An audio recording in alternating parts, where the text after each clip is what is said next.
Everyone, welcome back to this channel. आज की video में हम लोग और क्या इनबिल्ट फंक्शंस होते हैं ऑब्जेक्ट्स के जावास्क्रिप्ट के अंदर, उसके बारे में हम लोग चेक करेंगे। फर्स्ट फंक्शन जो हम पिक कर रहे हैं आज, दैट इज़ ऑब्जेक्ट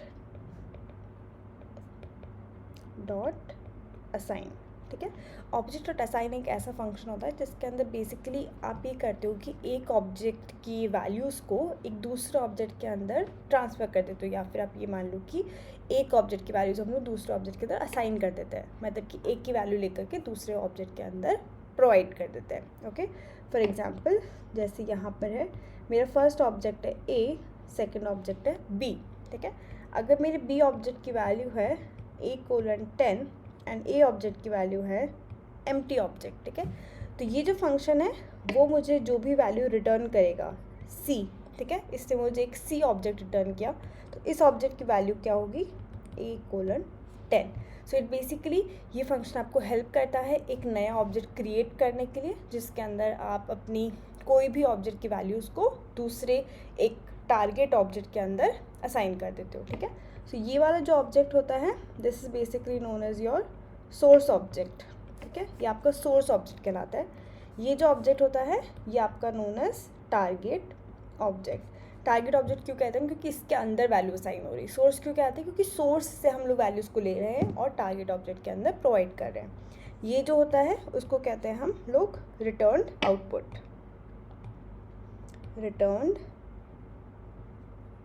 आउटपुट ये आपको एक ऑब्जेक्ट ये रिटर्न करता है। ये function object dot assign function basically आपको ये ऑब्जेक्ट रिटर्न कर रहा है। ठीक है, इस तरह से आपका object dot assign function work करता है। सो ऑलवेज रिमेंबर, ये सब फंक्शंस बहुत इंपॉर्टेंट जब आप लोग इंटरव्यू पर्सपेक्टिव से सोचते हो कि मतलब कि हाँ कोई फंक्शन कैसे वर्क करता है, कैसे नहीं करता है, हर एक ऑब्जेक्ट का क्या नाम होता है। सो ये नॉमेनक्लेचर या फिर नेमिंग कन्वेंशंस इंपॉर्टेंट हो जाता है। ओके, ऑलराइट, अभी हम लोग इस फंक्शन के बारे में और डेप्थ के अंदर देखेंगे once will go into practical function. इसके अंदर हम लोग को कोड के अंदर चला के देखेंगे तब उसके बाद में। अनदर फंक्शन जो मैं आज बात करने वाली हूँ about in this video is object dot freeze. Okay, कई बार ऐसा होता है कि हमारे पास ऐसी सिचुएशंस होती है जहाँ पर हम किसी ऑब्जेक्ट की वैल्यूज़ को मॉडिफाई करना चाहते हैं। फॉर एग्जांपल जैसे आपने ले लिया कि कोई यूज़र है जो आपकी वेबसाइट पर लॉगिन कर रहा है। ओके, तो आपने उसकी कुछ वैल्यूज़ को मॉडिफाई करा। ठीक है, सबसे पहले आपने उसका टोकन सेव किया, आपने उसका नेम सेव किया, ईमेल एड्रेस सेव किया, ये सब वैल्यूज़ को अपडेट किया, आपने अपने लोकल कोड के अंदर वो सब वैल्यूज़ को स्टोर किया। ठीक है, आपने स्टोर कर दिया, उसके बाद आप मेक श्योर करना चाहते हो कि किसी भी तरीके से कोड के अंदर किसी भी even by mistake also code करने वाले की मिस्टेक हो या फिर कोई और भी मिस्टेक हो, किसी भी टाइप की मिस्टेक हो, वैल्यूज़ अपडेट नहीं होनी चाहिए। ठीक है, सो यू मेक श्योर कि आप एक ऐसे फंक्शंस लिख देते हो जिससे आप ये कहते हो कि अब ये ऑब्जेक्ट किसी भी सिचुएशन के अंदर मॉडिफाई नहीं होगा। ठीक है, so that function is known as object dot freeze. Okay, so हम लोग के पास में एक नया फंक्शन है which is object dot freeze. Object dot freeze. Okay, इसके अंदर अगर मैंने कोई भी ऑब्जेक्ट पास कर दिया, उसके बाद अगर मैंने उस ऑब्जेक्ट की वैल्यूज़ को मॉडिफाई करने की कोशिश भी करी तो वैल्यू मॉडिफाई नहीं होगी। ठीक है, अगर प्रीवियसली ए का वैल्यू है name equals to H, okay, फिर मैं यहाँ पे कह रही हूँ A dot name equals to M. Okay, अगर मैं ऐसे ट्राई कर रही हूँ तभी वैल्यू मॉडिफाई नहीं होगी। आउटपुट इस लाइन के बाद में जो आएगा that would be like this, that A dot name equals to H only. ठीक है, लाइक दिस। तो आपकी वैल्यूज़ को मॉडिफाई नहीं होने देगा किसी भी कंडीशन के अंदर। यहाँ पर मैंने एक फ़ाइल क्रिएट कर लिया, इसका नाम दिया हमने inbuilt2.js। इसके अंदर हम लोग ट्राई करते हैं जो भी फंक्शन हम लोगों ने अभी तक चेक किए। First is object dot assign, next हम लोग चेक करेंगे ऑब्जेक्ट डॉट फ्रीज। ठीक है, सबसे पहले लेट्स अज्यूम कि मैं यहाँ पर एक ऑब्जेक्ट बनाती हूँ, लेट्स से कि उसका हम नाम ही सोर्स दे देते हैं। ठीक है, ये मैंने एक ऑब्जेक्ट क्रिएट किया है, इसके अंदर मैं देती हूँ नेम जॉन। ओके, और देते हैं इसके अंदर हम एज 20। ओके, एंड या शुड बी फाइन, इतना वैल्यूज़ बहुत है। ठीक है, ये हमने वैल्यूज़ प्रोवाइड कर दी इसके अंदर।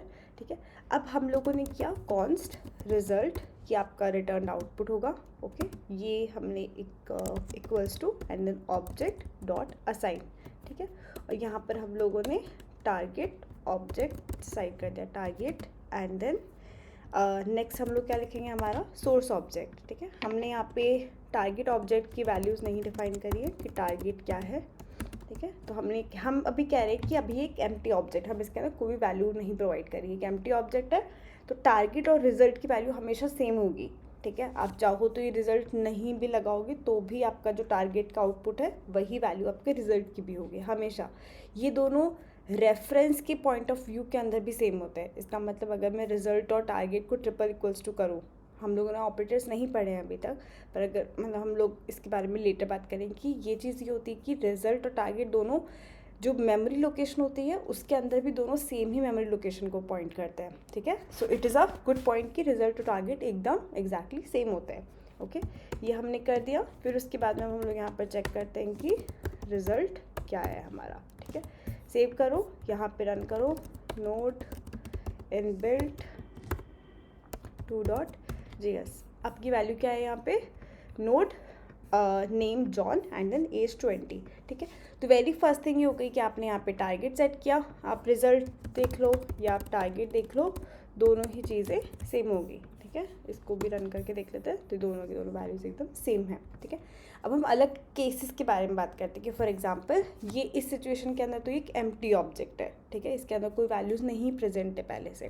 व्हाट इफ कि अगर इसके अंदर ऑलरेडी एक वैल्यू प्रेजेंट है, फॉर एग्जांपल सैलरी, ठीक है, सैलरी इसके अंदर ऑलरेडी प्रेजेंट है, तो इस सिचुएशन के अंदर क्या होगा, इस सिचुएशन में क्या होता है कि जो भी वैल्यू सोर्स से आ रही है वो इसके अंदर अपेंड हो जाएगी, ठीक है। नॉर्मली हम एक ऑब्जेक्ट की वैल्यू को दूसरे ऑब्जेक्ट के अंदर पास करना होता है, तो हम लोग असाइनमेंट ऑपरेटर यूज़ करते हैं। उस केस के अंदर क्या होता है कि आपकी जो वैल्यूज़ है वो सारी की सारी मॉडिफाई होंगी, सारी की सारी वैल्यूज़ जाएंगी और सब पूरा स्ट्रक्चर चेंज होता है, ओके। पर इस केस के अंदर क्या है, आप लोग उस वैल्यूज़ को अपेंड कर रहे हो, आप पूरा का पूरा ऑब्जेक्ट, ये नहीं कि आपके टारगेट को मॉडिफाई करोगे कि टारगेट की जो एक्चुअल वैल्यूज़ हो उसको भी लूज़ कर दोगे, वो नहीं होता है। जो भी सोर्स के अंदर वैल्यूज़ है वो आपका एडिशन हो जाता है उसके अंदर, ठीक है। तो लाइक अगर मैंने यहाँ पे ये लिखा है तो अभी हम लोग वापस चेक करते हैं कि हमारा रिजल्ट क्या आ रहा है। So salary, name and then age, ये बाद में ऐड हो गया, नेम और जॉन यहाँ पे एक्स्ट्रा ऐड हो गया है, okay. What if second scenario, what if कि अगर हम लोग यहाँ पे सैलरी के साथ में, तो एक हम लोगों ने सिनेरियो देखा जिसके अंदर टारगेट जो है वो एक एम्प्टी ऑब्जेक्ट है, ठीक है, ये देखा हमने। नेक्स्ट हम ये सिनेरियो देख रहे हैं जिसके अंदर जो टारगेट है उसके अंदर एक वैल्यू है, साथ में लेट्स सपोज वैल्यू भी नहीं अगर है तो यहाँ पर एक एज है जो कि बेसिकली 30 है, ठीक है। मतलब इसके अंदर एक ऐसी वैल्यू है जो कि सोर्स ऑब्जेक्ट के अंदर भी प्रेजेंट है। तो इस सिचुएशन में क्या होगा, वही होगा जो नॉर्मल एक ऑब्जेक्ट असाइनमेंट में होता है, दैट इज़ कि आपका जो प्रीवियस वैल्यू है वो न्यू वैल्यू जो भी आपकी अपकमिंग आ रही है उससे वो अपडेट हो जाएगी, विच मीन्स जो रिजल्ट होगा उसके अंदर नेम जॉन आएगा और एज 30 आएगी, तो आपका रिजल्ट जो है वो अपडेट हो जाएगा। इसको रन करके देखते हैं। सो इसके अंदर आपने चेक किया कि यहाँ पर जो एज है पहले 30 थी, अभी वो जो वैल्यू आ रही है इसकी वो वैल्यू आ रही है जो कि यहाँ पे 20 है। अगर मैं इस टारगेट को यहाँ पर प्रिंट करने की कोशिश करूँ, ठीक है, before this object dot assign function के यहाँ पे प्रिंट करने की कोशिश करूँ तो यहाँ पर एज आपकी 30 आ रही है, बट लेटर ये एज आपकी 20 हो गई, ठीक है। सो इस तरह से आपका ये entire object dot assign function work करता है, ओके, कि आप किस तरह से एक टारगेट के अंदर ऑब्जेक्ट के अंदर वैल्यूज़ को सब कुछ को अपडेट कर सकते हो एक सोर्स ऑब्जेक्ट को यूज़ करके, ठीक है। नेक्स्ट हम लोग बात करते हैं कि ऑब्जेक्ट डॉट फ्रीज फंक्शन किस तरह से वर्क करता है। वो बहुत ज़्यादा सिंपल होता है बेसिकली कि अगर आप किसी भी ऑब्जेक्ट की वैल्यूज़ को मॉडिफाई नहीं करना चाहते हो तो आप वो वाला फंक्शन यूज़ कर सकते हो। इसको सबको कमेंट कर देते हैं। एक बिल्कुल प्लेन ऑब्जेक्ट क्रिएट करते हैं, let number is equals to a:1 and then b:2, ठीक है। ये हमने एक ऑब्जेक्ट क्रिएट किया यहाँ पे। मैं यहाँ पे कह रही हूँ कि num dot a is equals to 23, ठीक है। यहीं पर इसको पहले प्रिंट करके देखते हैं num क्या आ रहा है, हमारा num ऑब्जेक्ट कितना आ रहा है। इसके बाद में भी प्रिंट करके देखते हैं कि num ऑब्जेक्ट कितना आ रहा है। Let's run it. सबसे पहले a1 है, b2 है, then a23 and then b2 है, ठीक है। इसको क्लियर कर देती हूँ मैं एक बार जिससे थोड़ा ऊपर दिखाई दे। तो a1 है, b2 है, ये आपकी इनिशियल वैल्यू है, ओरिजिनल वैल्यू, ठीक है। यहाँ पे a23 b2, ठीक है। पर इफ़ आफ्टर दिस अगर मैं यहाँ पे ऑब्जेक्ट को फ्रीज़ कर दूँ, ऑब्जेक्ट डॉट फ्रीज़, और फिर इसके अंदर मैं अपना ऑब्जेक्ट पास करूँगी विच इज़ नम, ये मैंने पास किया। अब अगर मैं वापस इसको कहती हूँ कि num dot A is equals to 30 for example, ये मैंने इसके अंदर ये नई वैल्यूज़ पास करी। तो अब अगर इस सिचुएशन के अंदर मैं इसको प्रिंट करूँगी तो आप यही देखोगे कि जो आउटपुट होगा फाइनल वो यहीं तक ही चेंज मॉडिफाइड होगा, विच मीन्स उसकी जो वैल्यू है वो 30 मॉडिफाई नहीं होगी, सिर्फ 23 मॉडिफाई होकर के आपके पास में रिजल्ट आ जाएगा।